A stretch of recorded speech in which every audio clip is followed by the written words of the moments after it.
prioridad porque vamos a hablar de un tema que es súper importante y que me encantaría que ustedes se prendan en el mensajero para que le demos más entidad a esta discusión que no debería ser controvertida. Yo creo que ya, viste, 2026 y seguimos hablando de esto, pero sí, hay que seguir hablando. Vamos a hablar en el día de la fecha sobre consentimientos. Bueno, habíamos hablado hace un tiempo por un clip que surgió de los Marnoschetti, estos tres youtubers, streameros más que youtubers, son streamers, que habían hecho un encuentro con unas chicas que también eran streamers yankees y hablaron de que una de las chicas, Bauletti, uno de los chicos, dijo que una de las chicas era fácil porque estaba completamente alcoholizada y que era una jugada sencilla el tener una relación sexual con ella.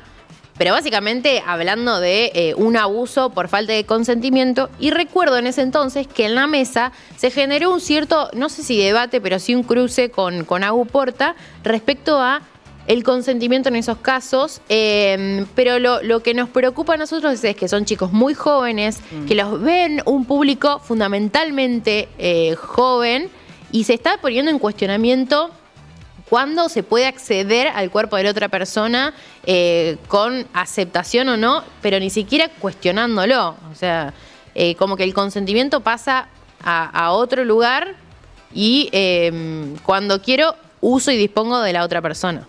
Sí, totalmente. Yo creo que hay un montón de puntos para analizar acá. Primero, esto de que es fácil. Al final termina siendo más desafiante o menos desafiante, tiene más valor una conquista o menos valor de acuerdo a si hay consentimiento. No deberíamos charlar del consentimiento desde esos lugares, sino desde el deseo, las ganas, la conformidad que una persona presta afirmativamente para participar de un encuentro, de ciertas prácticas, de ciertos espacios. Entonces se termina hablando como, che, esto al final fue pan comido, digamos, cuando en realidad lo que estamos hablando es, che, ¿desde qué lugar se acordó y se dio ese encuentro? Y si no es tal, si no hay deseo, sí, tal cual, tenemos que empezar a hablar de abuso. ¿Cómo hablamos de consentir? Bueno, obviamente estamos hablando respecto de actos sexuales, pero ¿cuándo consentimos?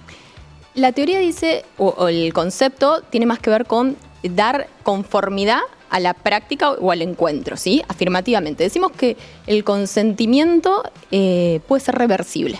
Esto quiere decir, yo te digo que sí a una práctica en un momento y después puedo darme cuenta que esto no es lo que habíamos acordado o que ya no me gusta tanto. Entonces, últimamente hablamos mucho en sexología de que el consentimiento es reversible. Yo te puedo decir que sí y en la mitad puedo decidir cambiar, frenar, interrumpir y también habla del consentimiento. Y siempre es activo, o sea, no es algo tácito, no es que, bueno, viniste hasta mi casa, entonces eso ya implica que consentiste. Tal cual, decimos que es afirmativo. Solo sí es sí, se usó hace un tiempo en unas campañas. Como, antes no es no, claro, ahora por otro lado. Vamos a decirlo sí es sí, o sea, sí te estoy diciendo que sí, esta práctica sí nos juntamos a comer, porque este era el acuerdo que teníamos, y después puede ser que en esa comida, en ese encuentro, vayan surgiendo otras posibilidades, y vuelvo a dar mi consentimiento para seguir, vuelvo a preguntar, che, ¿estás cómodo con esta idea? ¿Te quedás a dormir? ¿No te quedás a dormir? Creo que siempre hay instancias para volver a pensar el consentimiento. No es que, bueno, a las 6 de la tarde te dije que iba a tu casa y eso significa hacer conmigo lo que quieras. Cuando hablamos del consentimiento, ¿cómo se empieza a tener un sostenimiento del consentimiento cuando hablamos de una sociedad en la cual es difícil ver una situación de abuso? ¿Cómo se logra avanzar en ese sentido? Yo creo que el primer paso siempre está en la ESI o en la educación, donde lo primero es ver, bueno, cuánto deseo hay, cuánta presión también, a cuánta presión respondo. A veces desde muy jóvenes tenemos que empezar a hablar de esto, incluso en los primeros encuentros. Che, ¿cuánta presión estás recibiendo para iniciarte, entre comillas, sexualmente, para tener una práctica sexual compartida? ¿Cuánta presión social de tu grupo de pares, de la persona con la que te estás viendo, quizás de este novio o esta novia te están presionando? Entonces, ahí ya es el momento para empezar a hablar de consentimiento antes de los primeros encuentros. Decir, che, bueno, ¿estás preparado? ¿Tenés ganas? ¿Es tu deseo en este momento? Y después, mucho más sobre el respeto del propio cuerpo y el respeto del cuerpo del otro. Che, si me está diciendo que no le gusta, ¿por qué voy a seguir? ¿Por qué voy a insistir? ¿Qué estoy buscando con esto de que, ay, si está borracha o está borracho es más fácil? Pará. Al final, ¿qué tipo de encuentro te estás planteando?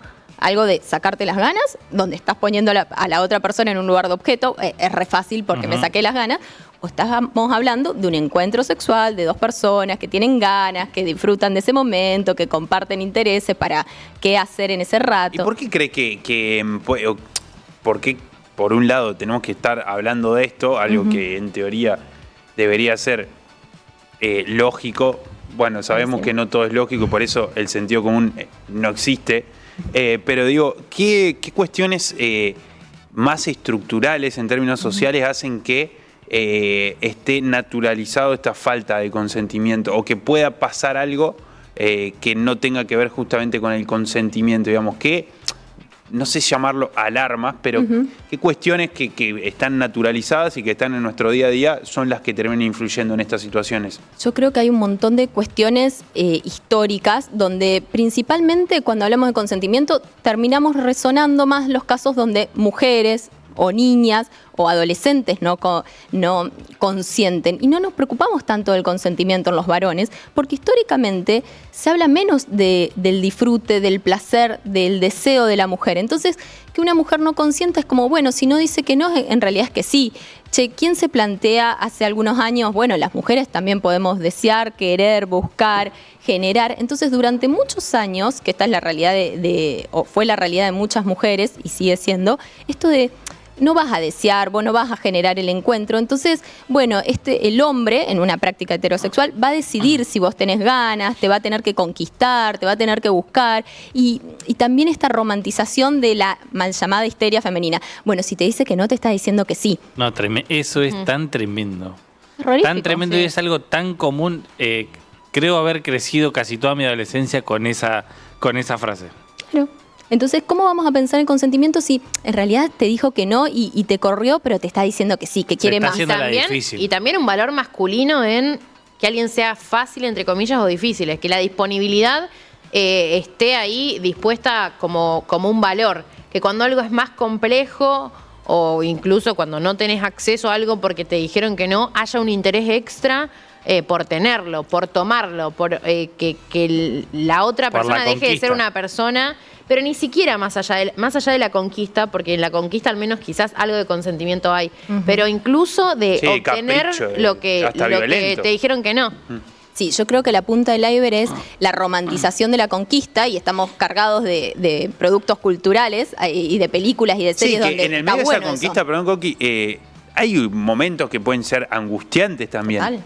Totalmente. Y no es todo tampoco color de rosas. Y está súper romantizado esto de que me cueste, entonces es la persona, y ahí entramos en todo esto de relaciones mal llamadas tóxicas o conflictivas, porque justamente entonces voy a remar esto que me está diciendo que no, pero me está queriendo decir que sí. Entonces, esta es la punta del iceberg. Por debajo tenemos el ejercicio de poder y de la violencia que implica insistirle a una persona que no quiere, forzar a una persona, coercionarla, amenazarla. Esto es como lo que está más abajo y lo que terminamos viendo más. Y subiendo un poco, quizás, en lo visible y en lo pequeño, pero no tanto, se me viene mientras hablamos, la idea de, en libros, en películas, en pornografía, que no sean necesarias las palabras. Total. Uno, hablando lisa y llanamente, pero si hablamos de pornografía, hablan los primeros segundos y que alguien Hola, tiene... ¿qué tal? Sí, entra Chau. el delivery de la pizza, listo, se terminó. Ya estamos dentro. Claro, se termina de hablar. Pero realmente hay algo en el encuentro sexual que reina el silencio. Lo hablábamos desde reírse, de jugar, en otras conversaciones con vos,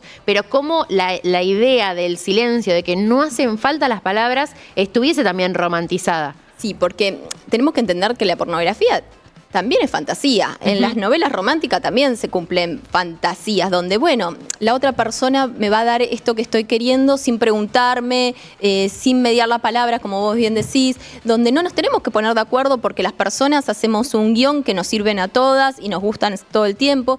Entonces, el no hablar viene a cumplir esta fantasía porque es lo incómodo en las relaciones humanas, tener que expresarnos, tener que ponernos de acuerdo, tener que coincidir y hacer un esfuerzo por coincidir, porque justo no nos vamos a encontrar dos personas o tres o las que nos queramos encontrar deseando y queriendo lo mismo en el mismo momento. Sí, más en estos momentos en los cuales parecería que prima como un individualismo extremo y cualquier cosa que se corra de lo que uno quiere ya es incómodo y es como un esfuerzo doble. también, ¿no? En momentos como esto es como para pensarlo aún más todavía. Totalmente, y yo veo cada vez más cargadas las redes de mensajes como si no opinan lo mismo políticamente no pueden estar, si no creen lo mismo no puedes compartir, no deberías estar con una pareja que no te pase lo mismo o que sientas lo mismo. Y la realidad es que lo más frecuente es que nos encontremos con un otro, con una otra, que le pasa, que siente, que tiene ritmos, que desea cosas distintas. Entonces, si y ahí no salen cosas charlamos, mucho más ricas aparte. totalmente, que para mí es una posibilidad de crecimiento, pero tenemos que pasar por esa instancia de mínimamente pasar por este rato incómodo donde, ay, qué macana, yo esperaba esto de este encuentro y vos querés otra cosa, y tenemos que negociar, acordar, respetarnos los tiempos, ponernos en este consentimiento que cuesta un montón. Y Coqui, algo hablábamos fuera de micrófono, tal vez lo empezó a comentar también Cami cuando introducíamos la columna. ¿Te preocupa que sea este mensaje el que se escucha en jóvenes, en adolescentes? A mí me llama la atención, creo que a todos, un poco los que nos hacemos eco de esta lucha, de este trabajo que venimos haciendo hace años para fomentar la educación sexual, el laburo que desde organizaciones y de grupos y de colectivos feministas se viene luchando y laburando, que vuelven a ser resonantes estos mensajes que creíamos y que por algún momento nos intentaron convencer, esto no pasa más, ya los pibes están de vuelta, ya la tienen re clara. Y lo vemos en espacios muy masivos, como, Instagram sobre todo, yo veo algunos posteos que me hacen ruido, pero sobre todo en YouTube, en streaming, donde vuelven a salir estos comentarios que creíamos más de polémica en el bar por ahí. Sí, bueno, totalmente. gente grande. Sí, Coqui, como para ir cerrando, pero esta pregunta creo que era la que nos había llevado a la disputa en el entonces, era el tema alcohol y cómo quizás uno está hablando y está diciendo que sí o bueno, no está hablando tan claramente, entonces no está diciendo que no cuando consume alcohol. Ahí hay consentimiento viciado, quizás diría la ley. ¿Qué pasa? Al consentimiento viciado. Lo que pasa es que para poder dar nuestro consentimiento tenemos que estar conscientes. Y conscientes también de qué consentimos. Si vos me das un nombre de una práctica que yo no conozco y te digo sí, en realidad no estoy consintiendo porque no sé ni qué me estás proponiendo. Y bueno, con el alcohol pasa lo mismo. Alcohol, estupefacientes, cualquier efecto, ¿no? Donde yo no estoy en plena conciencia de mis actos, no estoy dando consentimiento. Incluso que la otra persona con la que yo estoy compartiendo probablemente pueda estar en el mismo estado. Tampoco podemos pensar como, bueno, si no me dijo que no, en realidad accedí y me dijo que sí o no, o es más fácil esto que empezamos a charlar. Claramente no hay consentimiento ahí. Y muchas veces pasa como, bueno, fue más fácil. Cuando entramos, y yo esto lo hablo mucho en la clínica, no es que, bueno, más o menos estábamos bailando. Muchas veces la persona está dormida, digamos, claramente dormida o desmayada o cuasi como alcohólico. Entonces, esta idea de, estaba un poco borracha, hizo de más o hizo de menos, muchas veces el abuso sucede cuando no hubo consentimiento, no me dijo que sí o que no. No es un gris, sino es claramente... Claramente la otra persona estaba muy mal y vos la tenías que asistir, no abusar o no sacar provecho de esa situación. Claro, sí, sí. No, clarísimo. Creo que es una conversación necesaria, incluso en las parejas, a tener presente. Total. Sobre todo gente más grande que no tuvo esta oportunidad, pero evidentemente también lo vemos en chicos más chicos, que creíamos que era una discusión saldada, pero no lo es así. Y bueno, en todas las prácticas. Ahora nos fuimos a todo el abanico o a todo el espectro, pero entender que el otro es otro y que tengo que pedir permiso para un montón de cosas es clave. Sí. Sí, que hay que acordar, básicamente. Y si hay algo de todo lo que hablamos que te haga ruido. llame, claro, que te llame un poco la atención, es un indicador de que tal vez está bueno pensarse y pensar la forma en que se vincula con un otro u otra, digamos. Sí, tal cual. ¿Cuántas veces hice cosas que no quise y cuántas veces me estoy acercando y encontrando desde lugares de deseo, de ganas? Y ahí podemos empezar a ver el consentimiento. Y si no, pedir ayuda, por supuesto. Exacto. Coqui, y si quieren pedir ayuda, ¿cómo te buscan? Me pueden buscar en redes como Lic Victoria Güemes. Nuestra Lali, la licenciada que nos visita, que nos enseña, que nos da un espacio para que nos planteemos nuestras prácticas y también para conocer nosotros y nuestros propios límites, que es tan importante. Así que pasó por esta santa siesta Victoria Coqui para nosotros Güemes, psicosexóloga. La encuentran en redes, en Instagram como Lic Victoria Güemes. Hablamos en el día de la fecha sobre consentimientos, cómo darnos cuenta cuándo está y cuándo no está.